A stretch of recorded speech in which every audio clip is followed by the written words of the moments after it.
I have a list of things that were compiled by parents that they don't appreciate child-free people saying to them. I'm going to see if I have said any of these things to parents. I probably have.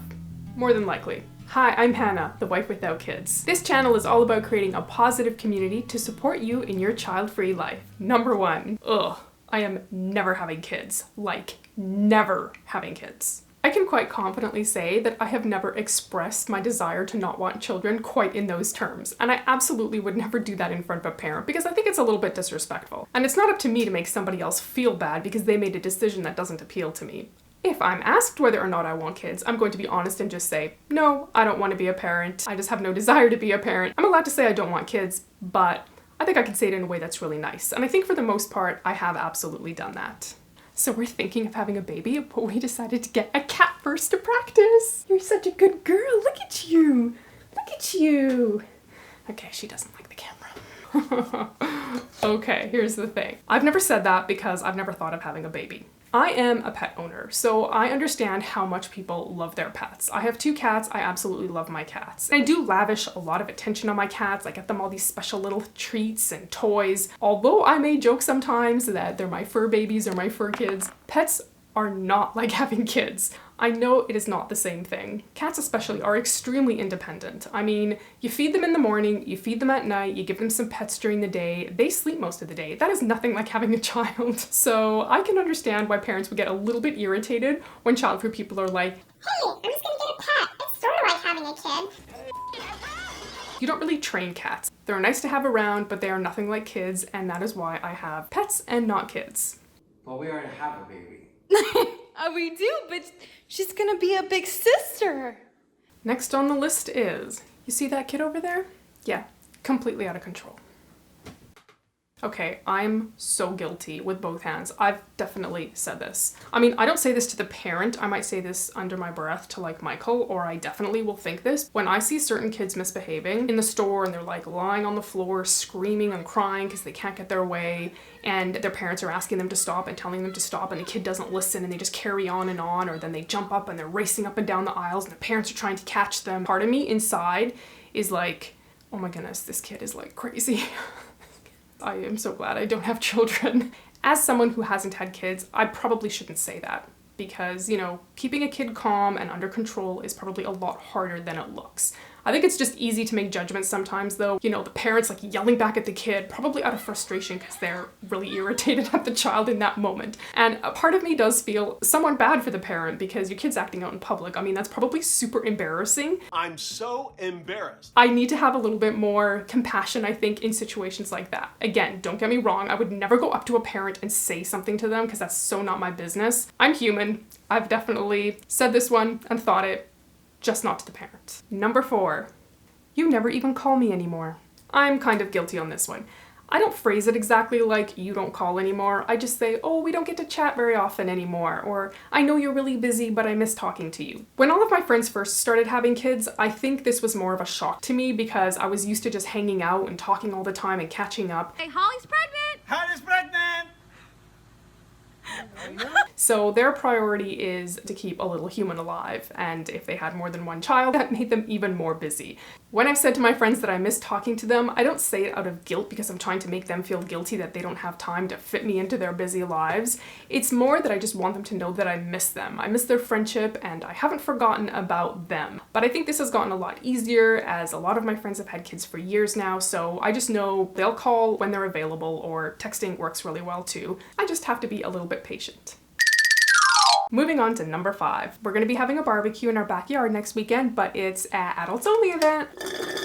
It is very rare that we have adult only events, and part of that is because all of our friends and family have children. So if you tell somebody it's an adult only event, more than likely no one is going to show up. Once all of our friends started having kids, I think the way that we thought about events, it just had to shift and it had to change. And that means that it had to include kids. I have nothing against kids. I don't dislike kids in any way. And yes, sometimes I do miss the days when it was an adult only event. I just think a lot of parents want to include their kids in activities. And so when you exclude their kids, often they just aren't going to come. We know that it does just work easier for our friends if we include their kids. And often there are multiple kids, so the kids can go off and play and do their thing, and then us adults can have some adult time, even if kids are around. Now there are occasions like a birthday party or some other kind of special event where we will specify that it's adults only. And surprisingly, there have been some times when parents say, hey, can we make this an adult-only event so we don't have to bring our kids? And when people say that, I'm like, really? You want to have an adults-only event? We can definitely make that happen. Next up. Oh, by the way, could you please make sure that you're here on time next week? I would never tell someone else to be on time when I myself have problems being on time. Here's a little story time for you.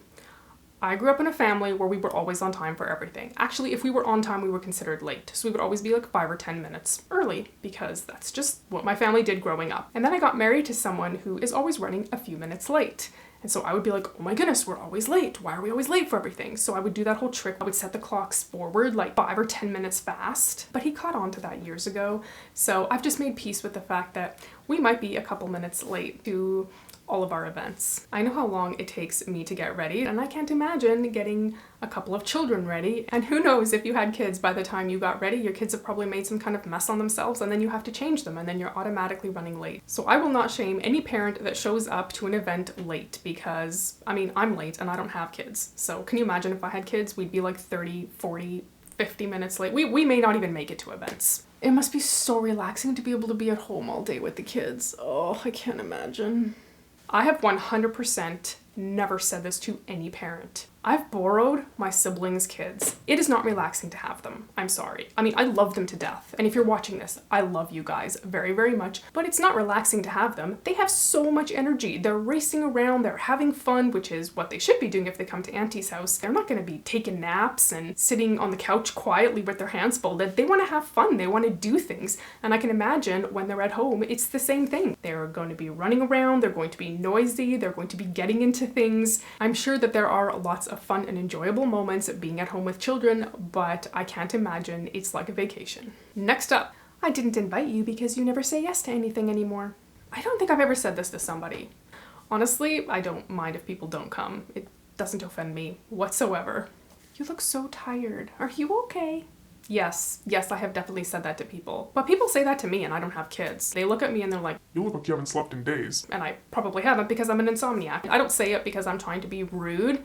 I'm just trying to acknowledge, hey, yes, parenting is hard and I can see on your face that you're probably having a hard day. So it's more of like an acknowledgement that I'm trying to empathize with them rather than be judgmental. I only say it to people that I'm really good friends with because, you know, there's a place and a time to say certain things, and so I try to be somewhat in tune to that. What do you mean you haven't seen that movie? Yeah, I'm probably guilty on this one. I'm sure I've said that to a parent. Most parents are probably much busier being parents and not spending as much time going out and doing the fun things that child-free people just take for granted that they can go out and do. If I want to go out and see a movie, I just get in my car and go out and see a movie. If a parent wants to go see a movie and their kids are young, it's a whole thing, right? Arranging a time that works for both of you, getting the babysitter. I can definitely understand that what is new and exciting in the world of entertainment is not going to be a priority for most parents, especially if your kids are really young. Sometimes us child-free say the right things and sometimes we just don't. Recently, I interviewed a child-free millennial and she talks all about her choice to live child-free